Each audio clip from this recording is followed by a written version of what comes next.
बिस्मिल्लाहिर्रहमानिर्रहीम। आज की जो रात है माह रजब की 27वीं रात है, जिसे शब-ए मेराज कहा जाता है। आज की रात इबादत करने के बाद, जो कि मैंने गुज़श्ता वीडियो में बयान की है, आप उस वीडियो को भी देख सकते हैं, उसका लिंक मैं डिस्क्रिप्शन में भी दे दूंगा।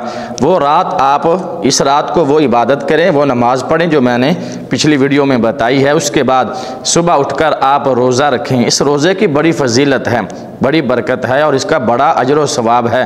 नबी अकरम सल्लल्लाहु ताला अलैहि वसल्लम के बड़े प्यारे सहाबी हज़रत अबू हुरैरा रज़ियल्लाहु ताला अन्हु रिवायत करते हैं कि नबी पाक सल्लल्लाहु अलैहि वसल्लम ने इरशाद फरमाया, जो मेरा ग़ुलाम मुसलमान मर्द हो या औरत 27वीं शब को रजब की यानी शब-ए मेराज को इबादत करे और सुबह उठकर रोज़ा रखे, अल्लाह ताला उसको 60 महीनों के रोज़े रखने का सवाब अता फरमाएगा। उस एक रोज़े के बदले में अल्लाह ताला 60 महीनों के रोज़ों का सवाब अता फरमाएगा।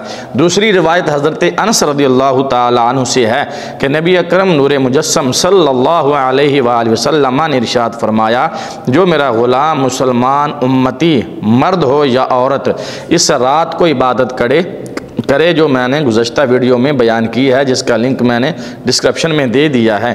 इस रात में वो इबादत करे, नफल पढ़े, 12 रकत नमाज नफल हैं, वो पढ़ने के बाद सो जाए, सुबह उठ के रोज़ा रखे, अल्लाह ताला उसकी 10 साल के गुनाह मुआफ़ फरमा देगा।